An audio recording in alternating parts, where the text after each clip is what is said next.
The Pink Flamingo Network would like to welcome a very special guest. A very, very special guest. Actor, producer, director, over 70 screen acting credits. He's worked with everyone. Megan Fox. Morgan Freeman, Miley Cyrus. Billy Zane. He's been in Black Mirror. Inside Man 2. The Maze Runner 3. Riki, in the upcoming film with Megan Fox. Rogue. The talented Greg Kriek. Join us. Hey guys, I'm Hollywood South African actor Greg Kriek, and a big shout out to the Pink Flamingo Network. It was awesome chatting to the guys. Keep it clean, keep it easy. All right, Greg. So it's been a pretty unique year for the film industry, and during quarantine and over the past couple of years, seen a lot of you, likes of the Riki, Maze Runner 3, Black Mirror, The Inside Man 2, and your new film Rogue, being released on August 28th on demand and digital. If you can, could you tell us a little bit about the film and a little bit about your character? Yeah, man, massive. I mean, I'm just so grateful to have stuff coming out in this crazy time, man. Yes. So Rogue's definitely going to be action packed. I play one of the main characters, Mike Barassa. Nice. That gets, that is part of the team of mercenaries hired by Samantha O'Hara, which is played by Megan Fox. Okay. And we go on this extraction mission, this team. And, as things go on an extraction mission, things don't always go according to plan. And we as a team are forced to do what we can to survive. There is a massive plot twist because you think in many ways that the movie's going to go a certain direction from what you see in the offset, even from what you can judge by the trailer. But then there are definitely some cool surprises that happen. It's definitely going to be a great thrill ride, beautiful scenery, really great characters, an international cast, and something I'm looking forward to see, man. Yeah, absolutely. We can't wait. Absolutely loved the trailer. How long were you on set for? It must have been about a month and a half, I believe, with some pickup days a little later. But it was really epic, man. I got to take my hats off to the director, MJ Bassett, man. She's freaking awesome. It was the second time I got to work with her. And as you can tell from everything that she's done, from Solomon Kane to Revelation Hill to Inside Man, she really knows what she's doing, when it comes to action. And it was just there was something special about Rogue, I've got to say. There's always something special about every project. But the team, man, the team on Rogue, the cast and the crew, we just had this special family vibe going on. And I mean, little did we know that the world was going to change shortly after that, but it was epic. Everybody was a trooper. It took a lot. Everybody's got scars and blisters still from, jumping off cliffs and going down rivers and everything. But it was super badass. I think when you are able to marry character-driven content with action, I think you got a powerful combo, and that's what makes the director MJ really, really good. And what also is pretty epic is that MJ's daughter Isabel, she actually wrote the script, so it's it's like a family combo, which is pretty badass, and it's her first screenplay that she wrote, which is really awesome. So overall, it's a really cool team, and for me personally, I had a lot of fun working with our military advisor, Paul Hornsby, man. What a legend. He's worked on everything you can imagine that is something. And he's such a character, man. But yeah, kudos to the whole team. What did you have to do to get into that role as a mercenary? Yeah, listen, a lot. I mean, obviously there's always a physical component, but I've been very lucky, man. I enjoy the war genre and action. So I've kind of just been leveraging my skill set in terms of weapon training and, a movie that was very close to my heart that took best foreign film in California and won me a couple of awards back in South Africa, was the Riki, to really understand, what the mindset of a soldier and a special forces operator, so I take that to heart, knowing, I had a lot of family members in the military as well, still do. And it's a tough life, who you got to be out in the field, and separating that from who you are as a civilian at home is a very tough thing to do. So I've always had a soft spot. So when I got offered the part of Mike Barassa, it was really epic for me to learn a little bit more about the ex-Royal Marines, because Mike Barassa is an ex-Royal Marine, and also to see how all over the world, whether you're American, whether you're South African, whether you're Brit, no matter where you're from, there's something that soldiers all over the world go through, you know. So that combination of understanding the nature of what it means to be a soldier, but also like, you know, amping up the action, amping up the training, Yes. getting my butt into the gym, and pretty much eating a heck of a lot of chickens in the making. Well, it paid off because you come across very authentic. Thanks so much, man. Yeah, Appreciate that. and we've been watching a lot of behind the scenes footage of Rogue, and we noticed how much fun you guys are having. Absolutely. Yeah, man. Can you tell us a little bit about how it was working side by side with Megan Fox?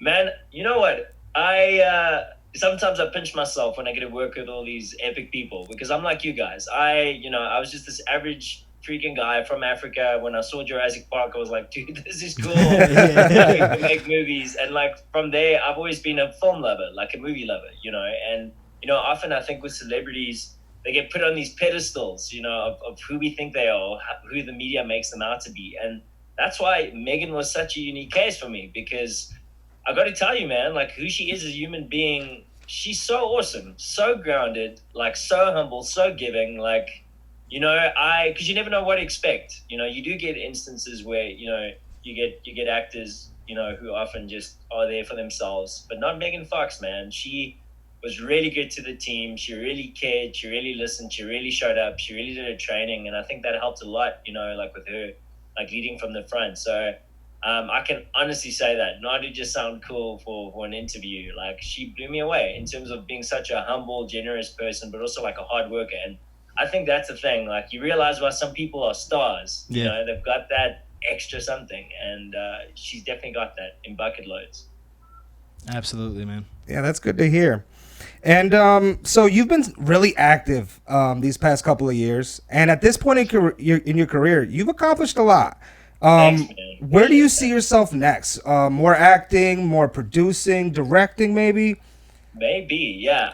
Look, I got to admit, I come alive on both ends. I produce as well, and act. I kind of say I act by day, produce by night. You know, but I still feel like I'm like starting out. I appreciate that, man. Like in many ways, like I realized, you know, like getting to the States, like recently, I realized, wow, like, you know, I've gotten some credits that I was very privileged to have gotten. You know, like I'm also, you got to understand, I was in a market in South Africa where the film industry exploded.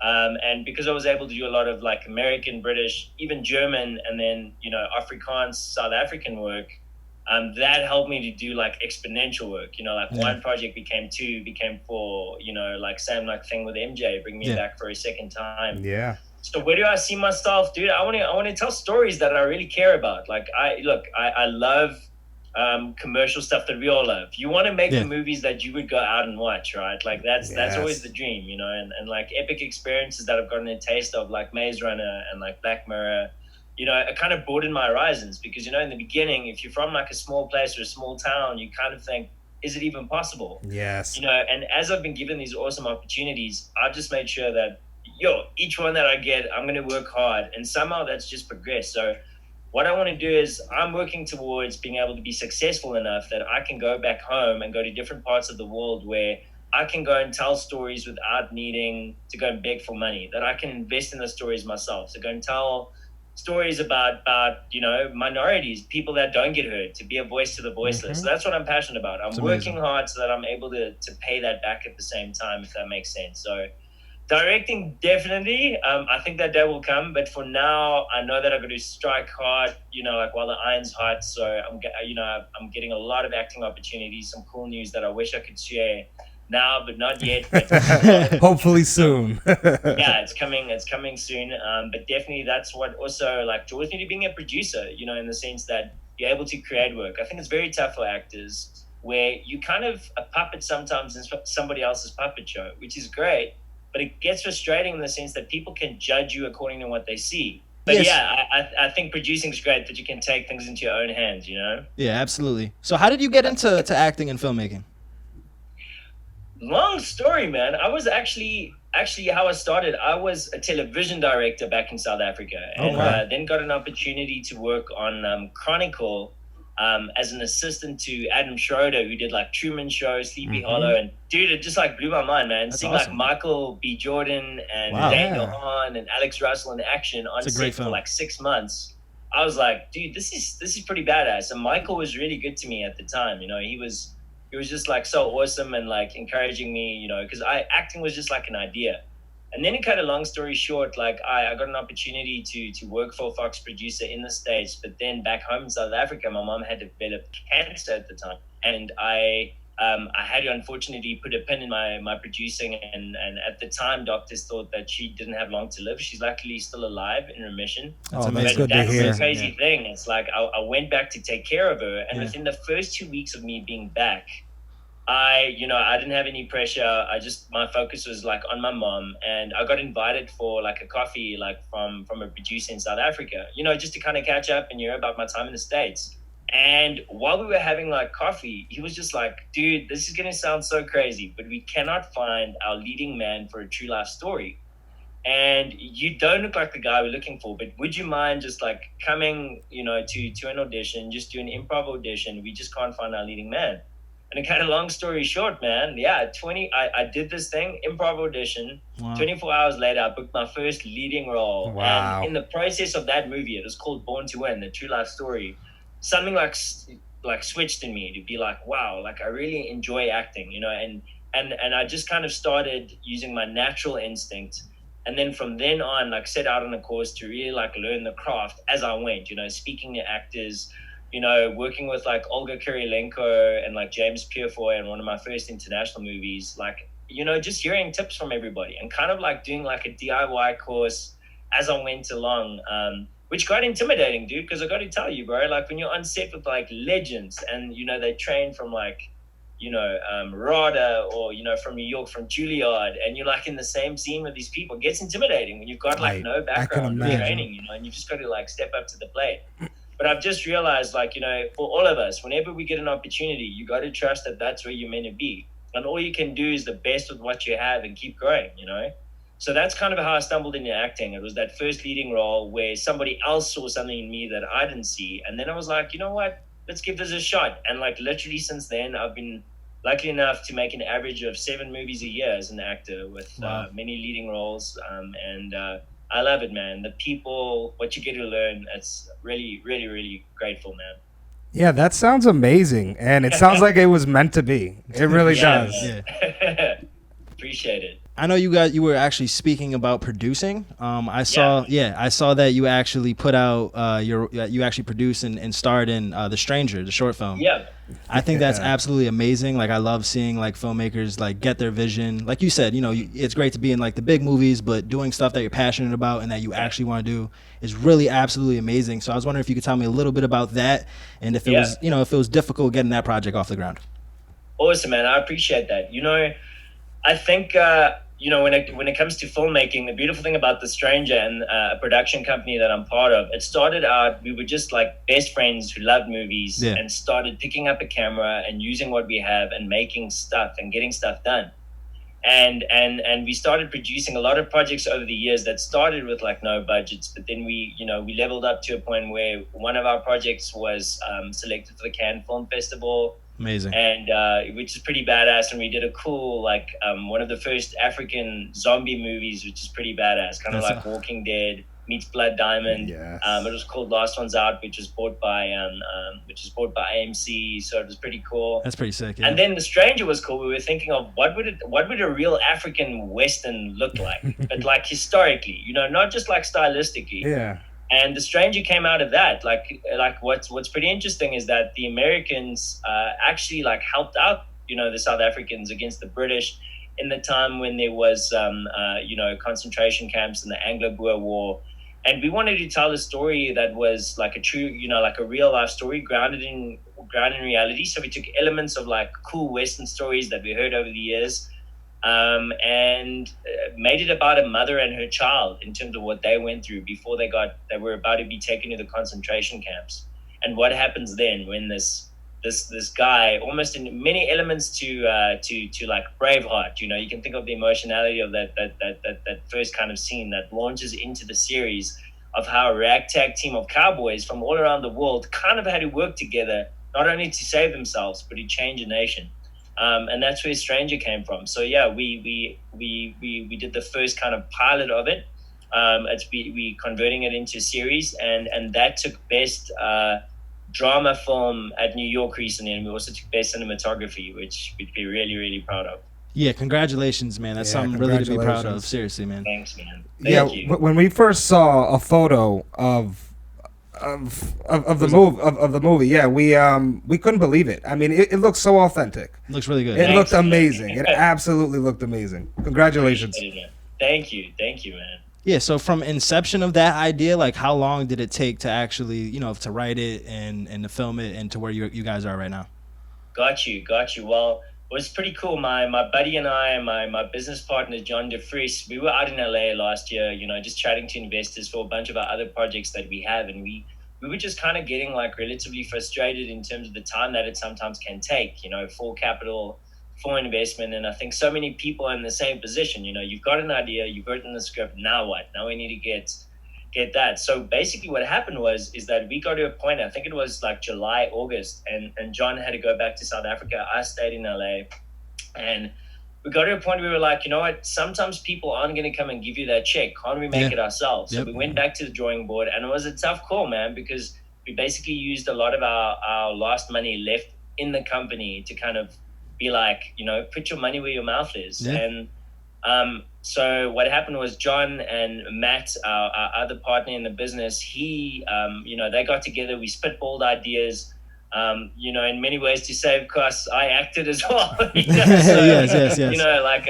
Acted and produced, how it goes. And it was pretty epic. So just before Rogue, I made sure that I flew back to South Africa early enough for us to shoot this, and then I went straight from that into Rogue with Megan. Okay, that's awesome. And what we did was, the turnaround was pretty quickly from inception to writing the script. I would say we did that within about a month, and then we only had about 3 weeks basically of pre-production, and then shot for just under a week, and then obviously post took a lot longer, and we got really incredible people involved, like with post. Man, it was a fast turnaround, but we also got I think the great thing is when you build reputation with people in the industry, you do a good job, people are willing to help you out. So I just want to encourage any indie filmmakers out there, you got to ask sometimes, and you've always got to do your best. And we were very lucky that we got a whole full-on anamorphic lens ARRI camera, which is awesome. The full Katudi for a really, really good deal. Without that kind of help, we'd never have been able to do it. And also super proud of our cinematographer Rick Wakim. He knows what he's doing, man. So when you put the right team together, I think that's the smartest thing. So it became a full team sport. I can't say that was just me. It was everybody on that cast and crew came to the party. And also it was a story we were proud of, because it was true to our own roots and, a part of history that a lot of people don't want to go into. So it was really cool, to do something we were proud of, a story that we wanted to treat with respect. And pull out all the bells and whistles, man. So it was fun. It was really, really fun. And I don't know if you guys agree, but there almost seems to be a resurgence of the Western genre. Really? People, there's it's coming back into pop culture in some ways. Very true. I'm a huge fan of Westerns, and just looking at some of the images from the film, cinematography does look phenomenal. It looks authentic. It looks like an authentic Western. It really does. Thanks, man. Yeah, we were really amazed. For sure. Yeah, we really were. Yeah, can't wait to see what comes from that. But with everything that you've worked on, from all the smaller movies to all the bigger movies that you worked on, what's your favorite film that you worked on? It's so tough, man. They asked me that question, and it's so tough, man. It's imagine I'm not a dad yet, but I can imagine. Can you have a favorite child? But each film really has been special. Sometimes the films that you don't enjoy so much hold within it big lessons. Right. There have been projects that I haven't enjoyed the experience, but I've grown as an actor and as a person. But what I do like the pressure of big sets.